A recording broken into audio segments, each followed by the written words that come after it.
Imagine a number so large, it almost stops making sense. $519 billion. A workforce of Ibaibasasan Ling people. More than Sun Sibitans of gold. And 7 years of relentless labor. Now imagine building one of the most magnificent structures the ancient world had, to ever seen without the sound of a single hammer at the construction site.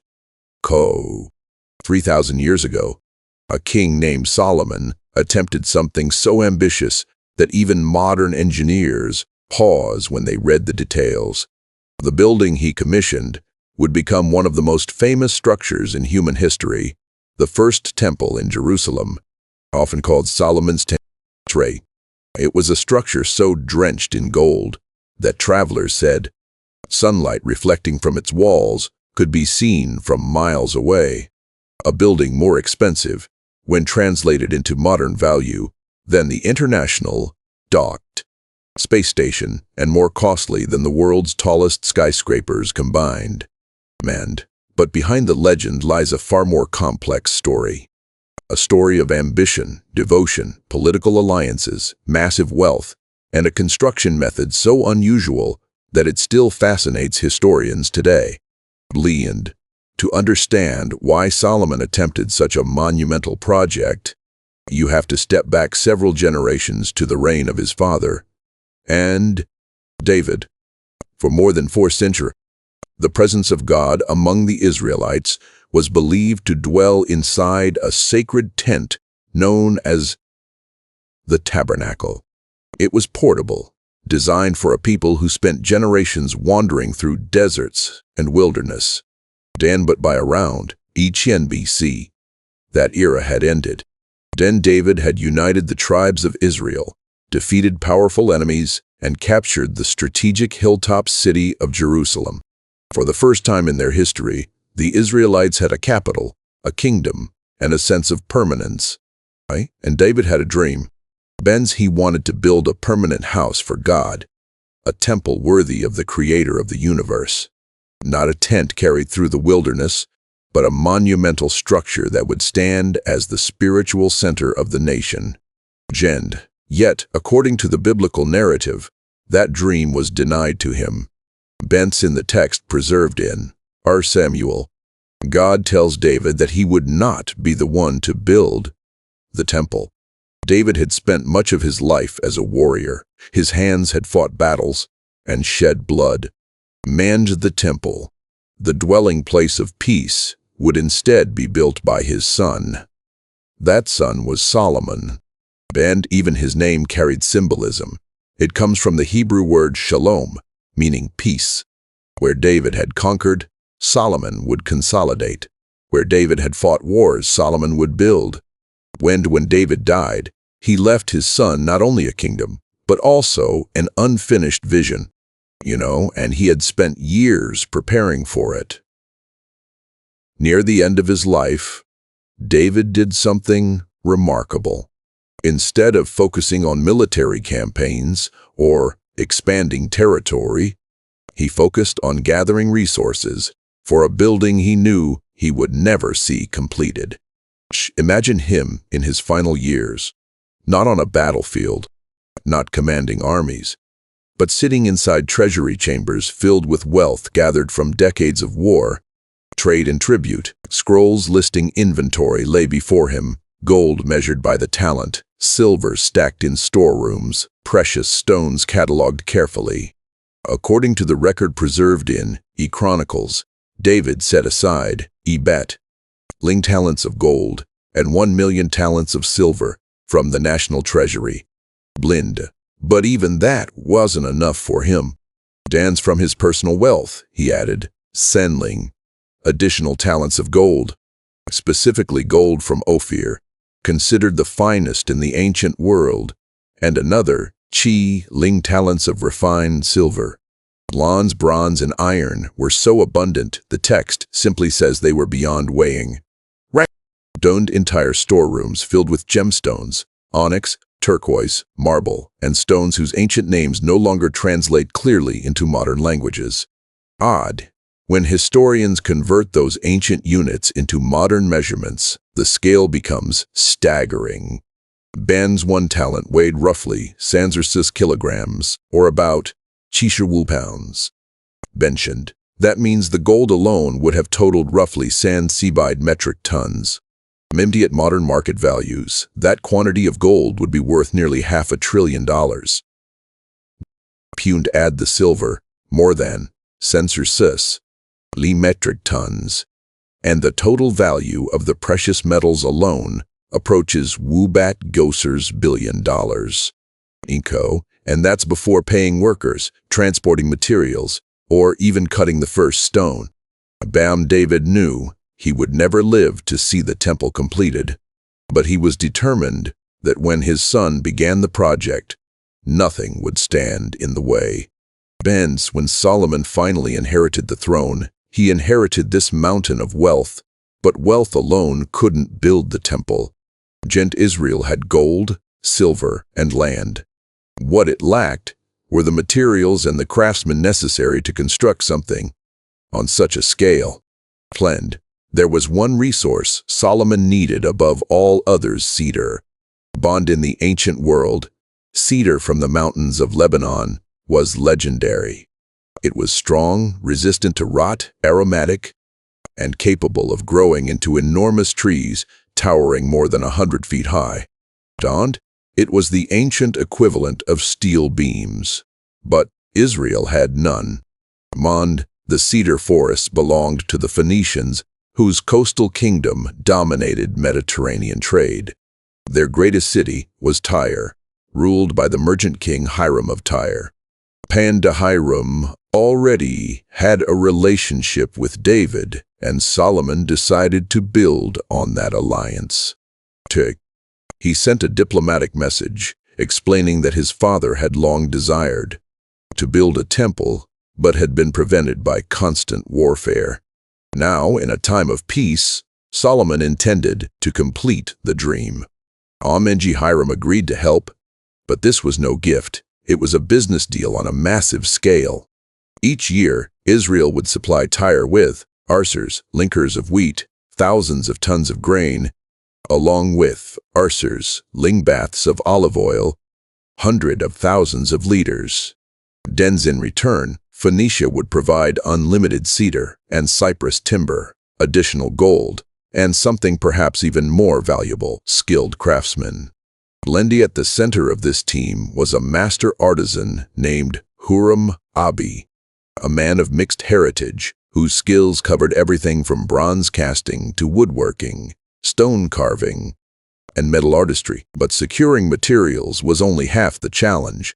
Moving them was another story entirely. Massive cedar trunks were cut high in the mountains of Lebanon. Workers hauled them down to the coast, tied them together into enormous rafts, and floated them south along the Mediterranean shoreline. They arrived at the harbor of Jaffa, and from there began the hardest part of the journey. Jerusalem sat far inland and hundreds of meters higher in elevation. Every single log had to be dragged uphill across rugged terrain, mile after mile, using nothing but ropes, wooden sledges, animals, and raw human strength. And Solomon would need an army of laborers to do it. According to the record in E-Kings, the workforce involved in building the temple totaled around 30,000 people. 30,000 Israelites were assigned to work in Lebanon, cutting timber, rotating in shifts so they could spend time at home. But far below them in the labor hierarchy were ling workers assigned to quarry stone and carry massive blocks across mountainous terrain. These laborers were largely descendants of conquered Canaanite populations. For them, the work was not temporary service. It was forced labor. Their overseer was a man named Adoniram, whose role was essentially minister of conscription. Day after day, year after year, these workers cut stone deep underground and hauled it uphill to Jerusalem. And yet something extraordinary defined the construction site. Commanded visitors approaching the temple project did not hear the usual chaos of building. No clanging metal, no pounding hammers. Bumda, no chisels ringing against stone. Dumlians, the Bible records a strange and fascinating detail. Every stone was cut and finished at the quarry before it ever reached the temple site. Boom, the stones arrived already shaped and measured with such precision that they could simply be lifted into place. It was a form of ancient prefabrication. Teams working miles away prepared each piece according to exact specifications. When the blocks reached Jerusalem, they fit together perfectly, almost like giant pieces of a puzzle.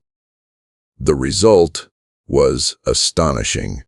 A massive construction site where thousands of workers assembled one of the most ambitious structures in history in complete silence. Deep beneath the city, huge underground caverns served as the quarry. Today, these chambers are often called Zedekiah's Cave, sometimes referred to as Solomon's Quarries. Inside those dim tunnels, tens of thousands of men worked by torchlight, carving enormous blocks of limestone known as meleke, a stone soft enough to cut underground, but hardening like marble when exposed to air. Imagine the scene, torchlight flickering against stone walls, the sound of chisels echoing in the darkness. Lunda workers shaping blocks that they would never see placed into the building above. Every measurement had to be perfect. Danzed every angle, precise, because once the stone left the quarry, there would be no cutting, no shaping, no corrections. For 7 years, this silent system continued, stones carved in darkness, timber hauled from distant forests, and gold hammered into sheets thin enough to cover walls, floors, ceilings, and doors. And slowly, rising above Jerusalem, the temple began to take shape. Dawn at last, the day came when the work was finished. The people of Israel gathered in the city. Priests carried the most sacred object of their faith, the Ark of the Covenant, from the part of Jerusalem known as the City of David, and brought it into the new temple. They passed through massive doors covered in gold, through halls lined with cedar beams, overlaid in gold, banned into the innermost chamber, the Holy of Holies, a perfect cube whose walls gleamed with gold beneath the wings of towering cherubim. On there they placed the ark. The priests stepped back.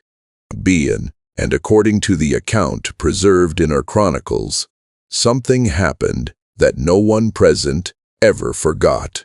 A cloud filled the temple, not smoke, not mist, but what the ancient texts describe as the glory of the Lord.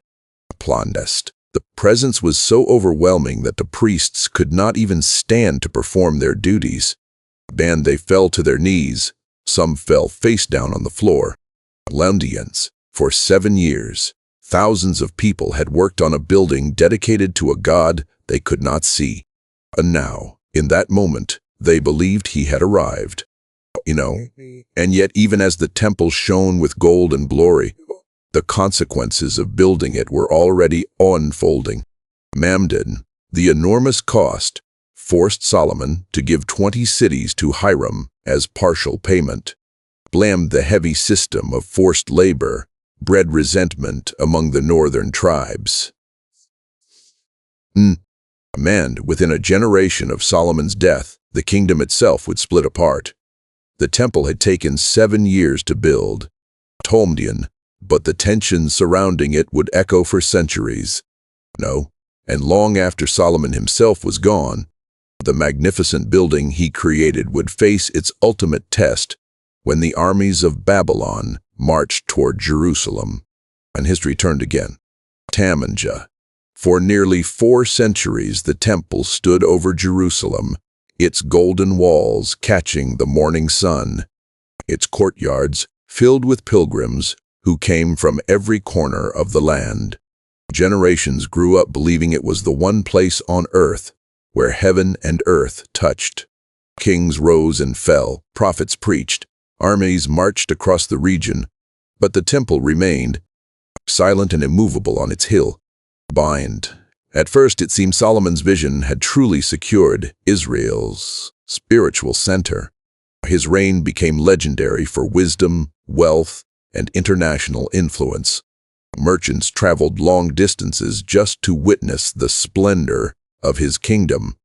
And among the visitors was a powerful ruler remembered in the Bible as the Queen of Sheba. When she arrived and saw the palace, the administration of the court, the organization of the servants, and especially the temple, the ancient text says she was left breathless. "The half was never told me," she reportedly said, but the glory of Solomon's reign hid a quiet shift taking place beneath the surface. The alliances that brought wealth into Israel also brought foreign influences. Marriages to royal daughters from surrounding nations created diplomatic ties, but they also introduced new religions and new loyalties into the royal court. Over time, shrines to other gods appeared on hills around Jerusalem. The man who had built the most magnificent temple dedicated to the God of Israel slowly allowed other altars to rise within sight of it. After Solomon's death around Jobite centers BC, the fragile unity of the kingdom shattered almost immediately. Tombians, the northern tribes, already exhausted from taxation and forced labor, refused to accept the heavy policies of Solomon's son. They rallied behind a leader who had once worked inside Solomon's labor system, a former official named Jeroboam. Within days, the United Kingdom split into two separate nations, Israel in the north and Judah in the south. Shamdola, Jerusalem, and Solomon's temple remained in the southern kingdom of Judah. For the next several centuries, the temple witnessed the turbulent story of that smaller kingdom. Some kings honored its purpose. Others neglected it. Some even looted it to pay foreign powers. Armies came and went. Egyptian forces under Shishak marched into Jerusalem not long after the kingdom divided, stripping treasures from the temple treasury. Later, kings tried to restore what had been lost. At times, the temple was repaired, cleansed, and filled again with worship. Prophets walked its courtyards, warning that the building itself was not a guarantee of protection. Being among them was Jeremiah, who stood near its gates and delivered a message that shocked many listeners.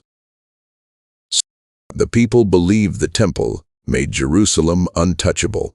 Jeremiah warned them not to trust in the words, the temple of the Lord, as if the building alone could save them. If the nation abandoned justice and righteousness, he said, even this sacred place could fall. Those warnings seemed impossible. After all, how could a building so central to the identity of a people ever disappear? But far to the east, a new empire was rising. To the armies of Nebuchadnezzar II, king of Babylon, began conquering territories across the ancient Near East.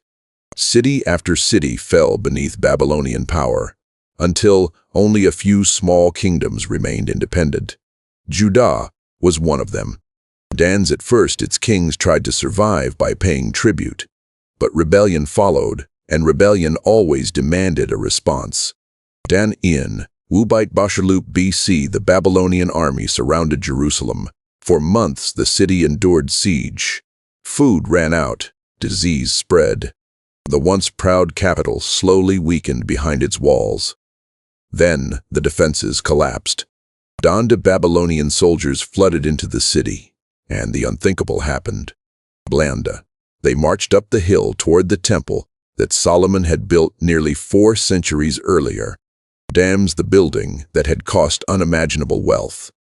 The building assembled in silence. The building where generations believed the presence of God had once filled the air like a cloud. According to the account preserved in Our Kings, the Babylonians stripped the temple of its treasures, gold vessels, sacred objects, decorations crafted by the greatest artisans of the ancient world. Then they set it on fire. Flames climbed the cedar beams that had once been floated down from Lebanon. Gold melted and ran across the stone floors. Smoke rose into the sky above Jerusalem as the most magnificent building Israel had ever known collapsed into ash. Tumlian, after asterisk, some by Cedar years, Solomon's temple was gone. Then the Ark of the Covenant, the sacred chest once placed in the Holy of Holies, vanished from the historical record. No clear account ever describes what happened to it. Some traditions say it was hidden before the invasion. Others claim it was taken by the Babylonians. To this day, historians and archaeologists continue to debate its fate. The people of Judah were then marched away into exile in Babylon. The city was silent again. But this time it was not the silence of sacred construction. It was the silence of ruins. Yet the story did not end there. Decades later, after Babylon itself fell to the empire of Cyrus the Great of Persia, something unexpected happened. Cyrus issued a decree allowing exiled peoples to return to their homelands and rebuild their temples. Among those returning were the descendants of the people who had once built Solomon's temple. When they arrived in Jerusalem, they found a devastated city and a temple mount covered in rubble. But they began again, run stone by stone, generation by generation. A new temple slowly rose on the same hill. It would later be expanded magnificently by Herod the Great centuries later, becoming the temple that existed during the lifetime of Jesus Christ. Yet even that second temple would not last forever.